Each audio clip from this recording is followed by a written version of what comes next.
Welcome to this transformative self-coaching program designed to help you integrate the pattern and beliefs of childhood fear of adults and authority figures. This is an emotional EMDR mini course whose goal is to guide you through a process of understanding, reframing, and building resilience to this pattern and beliefs. It is recommended that you use this program in full screen mode, while sitting still and upright. Follow the movements of the ball or pattern on the screen with your eyes. As the words from the audio are spoken, notice the feelings they evoke in your body and any mental images that may arise. If your mind starts to wander, gently redirect your focus back to the moving ball or pattern. Optionally, or if you are not able to use video, you can also tap on one or more EFT points. How it works. In step 1, we evoke the distressful emotional state of the belief or pattern. Note: this can be emotionally triggering. Take full responsibility for your well-being. In step 2, we offer ourselves loving, compassionate self-acceptance for this state and beliefs. We then reframe the belief, pattern or state with new positive suggestions to the mind. We then bridge the mind into the new, more positive reality. We finally express gratitude for the new positive reality, taking it as fact. Ready. Section 1. Unpacking emotional experiences. We begin with a setup of the issue. Even though I struggle with this pattern, I choose to still deeply love, honor and accept myself, and I am open to a more empowering state of being. Take a deep breath. As a child, I always felt like I had to be super careful around grown-ups, like walking on eggshells, so I wouldn't get in trouble. Big people always seemed so big and scary. I thought they could see every mistake I made. I used to hide behind my mom whenever an adult looked at me too long. Their eyes felt like they could see right through me. Teachers' voices made my heart race. I was scared they'd call on me and I'd say something dumb. I remember feeling like I could never do anything right in front of adults. I was always waiting for them to get mad at me.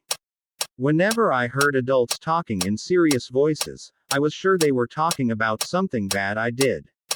I used to have dreams where I was in trouble with grown-ups, and I'd wake up feeling so scared. I always thought I had to be perfect, or adults wouldn't like me or they'd get angry.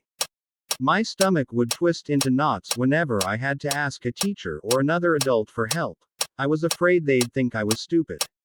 I felt invisible around grown-ups, like I was there but not really seen, unless I did something wrong. I remember trying so hard to make myself small and quiet so adults wouldn't notice and scold me. It was like there was this rule book for how to act around adults, but I never got a copy, so I was always messing up. Adults' angry faces are burned into my memory. I used to rehearse in my head how to avoid making them mad. I never wanted to invite friends over because I was scared of how my parents or their parents might react. It felt safer to be alone. I thought all adults had this power to decide if I was good or bad, and I was always on the edge of being bad. I used to flinch when an adult moved too fast. I couldn't tell the difference between them being playful or angry. I remember feeling like I couldn't trust my own feelings. If an adult said I shouldn't be upset, I'd try to hide it, even from myself. I felt like I was always apologizing for things, even if I didn't know what I did wrong, just to keep the peace with adults. I kept a lot of secrets, things I was scared or ashamed of, because telling an adult felt like it would only make things worse. I learned to be really good at reading adults' moods, so I could try to change my behavior before anything bad happened. Section 2. Feel into this balanced, compassionate perspective of your inner coach. Maintain your attention on the EMDR screen, following the movements of the shape or pattern with your eyes. It's understandable to feel cautious around adults. It's a natural response to wanting to feel safe and secure. Feeling small in front of others is a common experience. It speaks to your sensitivity and awareness. Hiding for comfort is a sign of your deep need for protection. It's okay to seek safety in familiar spaces. Your nervousness around being called upon is a reflection of your desire to do well and be seen in a positive light. The pressure to be perfect around adults is a heavy burden. It's human to want to avoid disappointment and disapproval. Worrying about adults discussing you is a sign of your conscientiousness and your wish to be in harmony with those around you. Dreams where you're in trouble with adults highlight your inner fears. It's natural to process these emotions even in sleep. Striving for perfection to gain approval is a tough path. It shows your deep desire for acceptance and belonging. The fear of seeking help and appearing vulnerable is a testament to your strength and the courage it takes to ask. Feeling overlooked can be deeply isolating. It underscores your need for recognition and to be valued. Making yourself small to avoid attention is a protective strategy. It's a way of navigating your environment with care. The confusion around how to act signifies your eagerness to learn and adapt, even when the rules aren't clear. Rehearsing to avoid anger shows your sensitivity and your wish to maintain peace and harmony. The reluctance to invite friends over stems from a place of caution, protecting your peace and controlling your environment. The belief in adults' power over your worth reflects your understanding of authority, yet it's important to know your inherent value. Flinching at sudden movements is a natural defense mechanism. It's part of your body's way of keeping you safe. Doubting your feelings when contradicted by adults shows your respect for authority, but your emotions are valid and important. Constantly apologizing, even when unsure of the fault, highlights your desire for peace and to avoid conflict. Keeping secrets from adults is a sign of your need for safety and control over what you share about your inner world. Being adept at reading moods is a skill born from a need to adapt and protect yourself from potential harm. Section 3. Visualizing positive change. Take a deep breath. I am choosing now to embrace the strength within me, recognizing that my caution around adults stems from a desire to feel secure, and I am finding new ways to assert my presence confidently. I am open to the possibility of seeing myself as equal to those around me, understanding that my feelings of smallness are just perceptions, not my reality.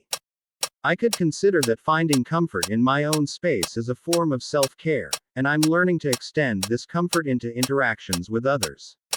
It would be nice if I acknowledged my nervousness as a sign of my commitment to doing well, and I am cultivating confidence in my contributions. It is possible that striving for perfection is more about my own expectations than others, and I am learning to appreciate my efforts and progress. I can start to understand that adults' discussions are not always about me, and I am focusing on the positive impact I can have in my interactions. I am willing to explore the messages in my dreams as insights into my fears, and I am empowering myself to face and overcome them. In waking life, I have the opportunity to realize that my worth is not determined by perfection, and I am embracing my unique qualities and achievements. I am capable of asking for help with confidence, knowing that seeking support is a sign of strength and an opportunity for growth. I embrace the idea of making myself visible and heard, understanding that my presence is valuable and I deserve to be acknowledged. I am ready to let go of making myself small, and I am stepping into my power, allowing myself to be seen and heard in all my authenticity. I am beginning to see that not knowing all the answers is okay, and I am open to learning and growing from every experience.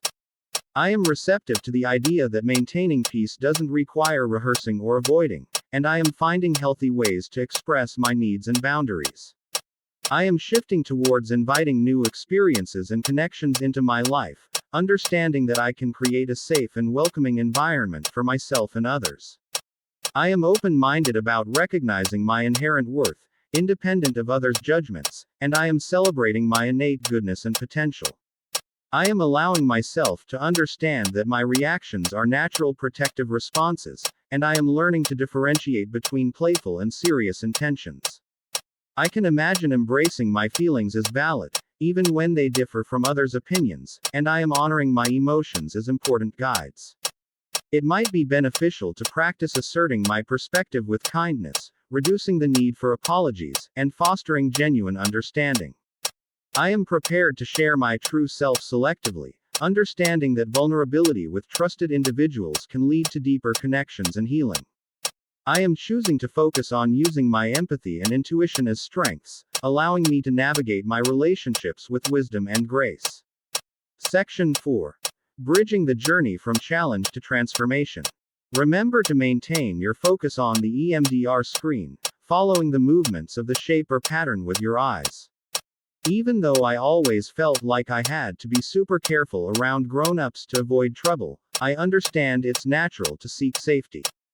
Now, I am choosing to embrace my inner strength, finding confidence in my presence and interactions with adults. Although big people seem so big and scary, making me feel small, I recognize this feeling speaks to my sensitivity. I am open to seeing myself as equal, valuing my own worth and contributions just as much. Even though I used to hide behind my mom because adult eyes felt too penetrating, I see this as a form of self-protection. I could consider extending the comfort I find in my own space to interactions with others, embracing my own company and that of others equally. Although teachers' voices made my heart race, fearing embarrassment, I acknowledge this nervousness as a sign of my commitment to doing well. It would be nice if I cultivated confidence in my voice and the value of my contributions, regardless of the response. Even though I felt I could never do anything right in front of adults, I see now this pressure stemmed from my own expectations. It is possible that by appreciating my efforts and embracing my progress, I can alleviate this burden of perfection. When I heard adults speaking in serious tones and worried it was about me, I understand now it was my conscientiousness speaking. I can start to focus on the positive impacts I can make, rather than dwell on unfounded concerns.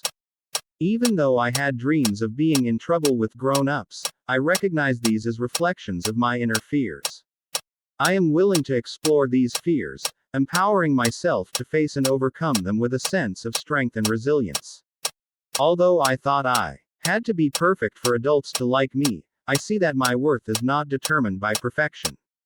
I have the opportunity to embrace my unique qualities, celebrating my achievements and embracing my true self. Even though asking for help from adults twisted my stomach in knots, I now see asking for support as a strength. I am capable of seeking help confidently, viewing it as an opportunity for personal growth and learning. Although I felt invisible around grown-ups, it highlighted my need for recognition. I embrace the idea of making myself seen and heard, understanding that my presence is valuable and deserving of acknowledgement. Even though I tried to make myself small and quiet to avoid adult attention, I recognize it as a protective strategy. I am ready to let go of that need for invisibility, stepping into my power and allowing my authentic self to shine. Although I felt like there was a rule book for acting around adults that I never received, it showed my eagerness to learn and adapt. I am beginning to see that it's okay not to have all the answers, and I am open to learning from each experience. Although I rehearsed in my head how to avoid making adults angry, I understand now that peace doesn't require constant rehearsal. I am receptive to expressing my needs and boundaries in healthy ways, fostering genuine understanding. Even though I never wanted to invite friends over for fear of adult reactions, I see this stemmed from a place of caution. I am shifting towards creating a welcoming and safe environment for myself and others, inviting new experiences and connections. Even though I believed adults had the power to deem me good or bad, I recognize now my inherent worth. I am open-minded about celebrating my goodness and potential, independent of others' judgments. Although I used to flinch when an adult moved too fast, unsure if they were playful or angry, I understand these were natural protective responses. I am allowing myself to understand that reactions are part of my body's way to keep me safe, and I am learning to differentiate intentions with a clearer perspective. Even though when an adult said I shouldn't be upset and I'd try to hide my feelings, I see this was about respecting authority over trusting my own emotions. I can imagine embracing my feelings as valid, honoring my emotions as important guides, and expressing them authentically. Even though I felt like I was always apologizing to keep peace with adults, it highlights my desire for harmony. It might be beneficial to assert my perspective with kindness, reducing unnecessary apologies and fostering genuine connections through understanding. Although I kept secrets because telling an adult seemed worse, it was a sign of my need for control over my inner world. I am prepared to share my true self with trusted individuals, understanding that vulnerability can lead to deeper connections and healing. Although being adept at reading adults' moods was a survival skill, I see it as a strength born from empathy. I am choosing to focus on using this intuition wisely, navigating my relationships with a balance of wisdom and grace, ensuring my own well-being in the process. If you were tapping, you can stop as we go into gratitude. Section 5. Preemptive gratitude for transformation. I am grateful for my ability to transform fear into courage, embracing every experience as an opportunity for growth. I give thanks for the inner strength that allows me to stand tall and confident, even in the presence of authority. I am thankful for my sensitivity and empathy, which enrich my connections and deepen my understanding of others. I appreciate my capacity for self-reflection and the courage to change the narratives that no longer serve me. I am grateful for the wisdom of my higher self, guiding me towards love, acceptance, and compassion for myself and others. I give thanks for the journey that has taught me resilience, turning challenges into stepping stones for empowerment. I cherish the freedom to express my true self, releasing the need for perfection and embracing my authentic beauty. I am thankful for the peace that comes with self-acceptance, knowing I am worthy of love and respect just as I am. I appreciate the power of vulnerability, allowing me to connect deeply and build meaningful relationships. I am grateful for every moment of clarity and insight, illuminating my path towards self-realization and fulfillment. I give thanks for the joy of discovery, as I explore new ways of being and experiencing the world around me. I cherish the sense of belonging within myself, knowing I am always at home in my heart and spirit. I am thankful for the grace of letting go, releasing old fears and welcoming new possibilities with an open heart. I appreciate the gift of transformation, celebrating each step towards becoming more aligned with my true essence. I am grateful for the endless support of the universe, surrounding me with love and guiding me towards my highest good. Section 6. Closing and next steps. Take a deep, rejuvenating breath. Congratulations on completing this transformative session. Take a note of how you feel in comparison to how you started, and consider journaling your notes about this session and any areas you'd like to explore. Be attentive to the potential reduction in the emotional weight of certain memories and actual circumstance shifts in your daily life. Note that it may take one, several, or many uses of this program to completely clear or reframe this pattern and beliefs. This program and affirmations serve to fortify your inner journey toward a more empowered state. Feel free to revisit them whenever you need to. For more details, see the link in the bio or description below.